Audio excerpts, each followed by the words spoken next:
Assalamualaikum warahmatullahi wabarakatuh. Selamat datang kembali di channel Catatan Horor. Dan untuk sahabat yang baru bergabung, jangan lupa untuk klik tombol subscribe dan tombol lonceng agar tidak ketinggalan cerita selanjutnya. Dan untuk cerita kita kali ini akan kita lanjutkan tentang kisah permainan sang iblis bagian ketiga. Dan bagaimana untuk kisah kita kali ini? Langsung saja kita masuk ke ceritanya.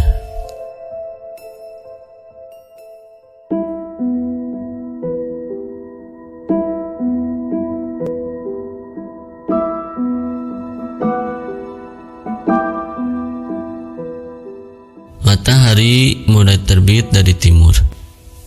Bersamaan dengan langit yang mulai terang, cahayanya mulai menembus jendela. Pagi ini pagi setelah peristiwa penghukuman.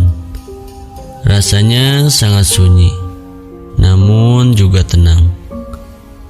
Akibat dari pembunuhan yang dilakukan sang iblis, penduduk di desa ini hanya tersisa belasan orang lagi. Bagaikan desa kosong terbengkalai, tidak seperti beberapa hari yang lalu. Jalanan desa bahkan menjadi sangat sepi. Di saat matahari mulai naik, jalanan masih saja sepi. Tentunya karena jumlah penduduk yang berkurang. Hanya tersisa sedikit yang beraktivitas. Si penyair sendiri memutuskan untuk melupakan kejadian sebelumnya, dan seolah tidak terjadi apa-apa. Ia dengan suara merdunya membaca lantunan syair dengan lembut meski terpancar rasa kesedihan. Ada juga si penari yang sudah siap menari di panggungnya.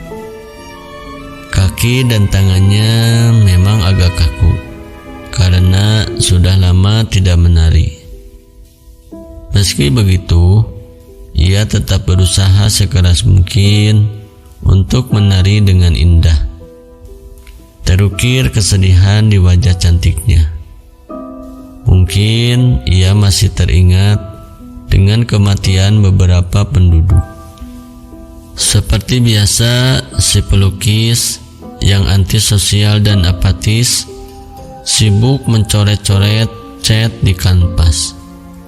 Ia sama sekali tak peduli dengan peristiwa pembunuhan beberapa hari yang lalu. Tangannya masih menggerak-gerakkan kuas, seolah tak terjadi apa-apa. Di kuburan hanya ada si penjaga makam, seorang diri yang sedang menjaga kuburan seperti biasa. Daripada memikirkan peristiwa masa lampau, ia lebih baik melaksanakan pekerjaannya dengan baik.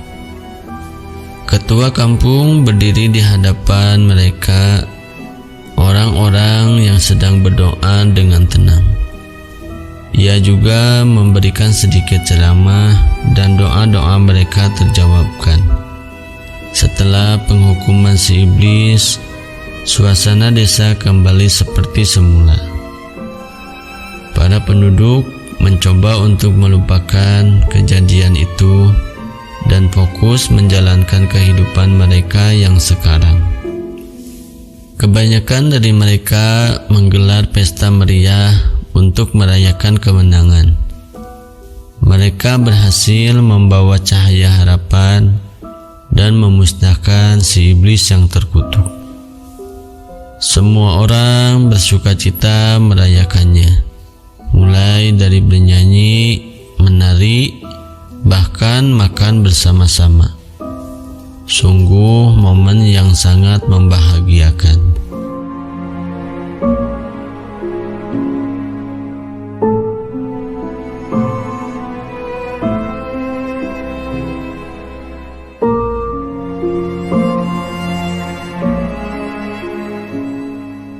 Pagi ini bisa dibilang sebagai pagi yang cukup dingin. Cahaya matahari tidak dapat muncul sepenuhnya karena langit yang tertutup awan. Hari ini juga cukup sunyi. Tidak ada burung-burung yang berkicau. Hanya ada beberapa orang yang sudah bersiap untuk melaksanakan aktivitas mereka sehari-hari. Namun sayang, seolah ditertawakan oleh sang takdir itu sendiri, di tengah kesunyian ini mereka menemukan mayat-mayat yang sudah dingin, sama seperti peristiwa sebelumnya. Mereka mati dalam keadaan mengenaskan. Mulai dari tulang-tulang mereka yang patah, anggota tubuh yang terpisah, atau bahkan darah yang menggenang. Di antara tumpukan mayat itu ada mayat sang kepala desa. Ia mati dalam keadaan terduduk dengan luka tusuk di dada dan perut. Kedua tangannya terangkat seolah-olah sedang berdoa. Kasihan sekali. Bahkan dalam kematian, ia masih sempat untuk berdoa. Tapi kepada siapa? Apakah ia berdoa pada Tuhannya untuk memohon perlindungan? Ataukah ia berdoa pada sang iblis untuk dikasihani?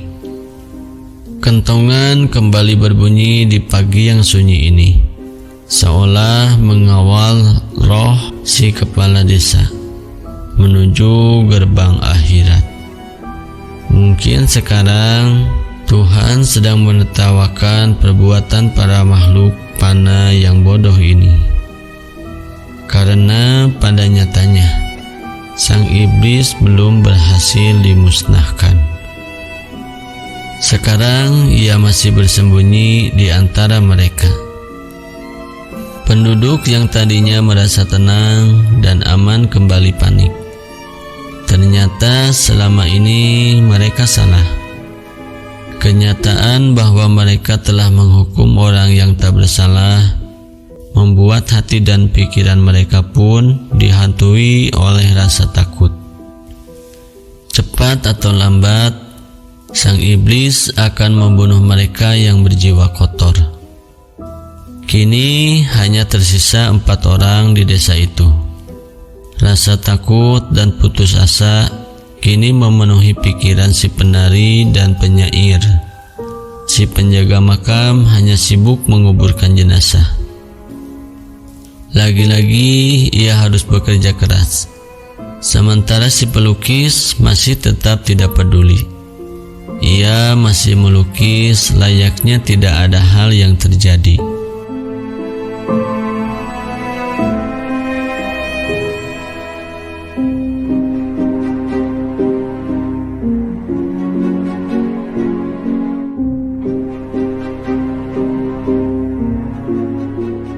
Hari-hari berikutnya mereka jalani dengan rasa takut. Harapan telah sirna dari desa ini dan hanya menyisakan kehancuran. Tinggal menunggu waktu, cepat atau lambat mereka semua akan mati. Saat ini pasti sang iblis sedang menyaksikan dengan tawa dan senyum kegirangan. Desa kecil yang semula dipenuhi kebahagiaan sekarang menjadi semacam desa mati yang terbengkalai atas keserakahan para manusia sendiri. Tuhan seolah-olah meninggalkan mereka dan menyerahkannya pada sang iblis. Meski begitu, jauh dalam lubuk hati mereka ingin bebas dari penderitaan ini. Puluhan orang yang tewas hanya karena permainan gila sang iblis. Permainan yang membuat mereka menuduh dan menghukum satu sama lain atas dosa yang tak pernah mereka lakukan. Doa mereka tak pernah sampai pada Tuhan. Itu semua adalah usaha yang sia-sia. Alangkah terkejutnya mereka kala melihat sesosok mayat pada keesokan harinya. Mayat ini bukan mati karena pembantaian iblis, tapi ia mati dengan menyayat urat nadinya. Si pelukis yang apatis mati dengan bunuh diri menyayat urat nadinya. Tergambarkan dengan jelas di wajahnya bahwa sebenarnya ia sudah putus asa dan lelah dengan permainan ini. Daripada mati dibunuh dengan mengenaskan, tampaknya ia lebih memilih untuk mati dengan caranya sendiri. Di sebelah mayat pelukis yang sudah dingin, terdapat secari kertas bertuliskan sesuatu. Tampaknya ia meninggalkan surat wasiat bunuh diri. Surat itu ternodai darah si pelukis sendiri. Dapat dilihat bahwa ia menulis ini dengan keadaan yang berdarah-darah. Pesan singkat itu berbunyi, "Cepat, selamatkan aku." Apa-apaan ini? Kenapa si pelukis sialan itu memilih untuk mati? Ucap si penjaga makam yang kesal. Ya, bukan berarti aku peduli sih. Lebih baik orang sepertinya mati daripada tidak berguna sama sekali, tambahnya. Ia tidak suka dengan si pelukis yang selalu bertindak tidak peduli, namun pada akhirnya malah mati bunuh diri. Si penari yang tidak terima dengan ucapan si penjaga makam mulai marah. "Dari kata-katamu, kau tak berhak berkata seperti itu. Kita tidak tahu penderitaan macam apa yang dirasakannya karena terpancing ucapannya sendiri waktu itu." Si penjaga makam pun menjawab, "Aku hanya mengatakan fakta. Lagi pula, untuk apa kau membela pelukis bodoh itu?" Lelah dengan penderitaan tanpa akhir ini, si penyair juga kesal mendengar perdebatan mereka. Ia pun melerai keduanya dan berucap, "Tenanglah kalian berdua, lebih baik kita berhenti membohongi dan menuduh masing-masing. Jika kita terus bertengkar, bisa-bisa kita mati seperti yang lain." "Maaf, ucapanmu benar, tapi sekarang hanya tersisa kita bertiga. Bukankah sekarang adalah waktu yang tepat untuk menghukum iblisnya? Semakin sedikit yang tersisa, semakin besar kemungkinan untuk menebak iblis yang bersembunyi." Usul si penari yang disetujui oleh si penyair. Tapi sepertinya ada satu hal yang mengganjal pikiran.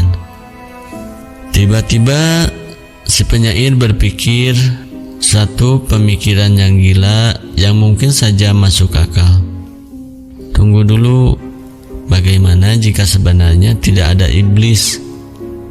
Si penari pun kebingungan lalu bertanya, "Apa maksudmu?" Dan dijawab si penyair dengan gemetaran, "Bagaimana jika semua ini terjadi hanyalah perbuatan seseorang agar ia bisa melakukan pembunuhan? Maksudmu ada orang yang cukup gila untuk membuat permainan iblis ini?" tanya si penari dengan tak percaya. Namun ucapan mereka lumayan masuk akal. Bisa jadi selama ini tidak ada iblis dan hanya ada seorang pembunuh yang bersembunyi. Pembunuh itu membuat permainan gila atas nama iblis dan membuat orang-orang percaya agar ia bisa melancarkan aksinya. Ia membuat semua orang percaya bahwa iblis adalah dalang di balik ini semua. Mungkin saja pelakunya adalah seorang dengan jiwa kotor menyerupai iblis. Tapi siapa? Mereka bertiga pun saling berpandangan, dan lalu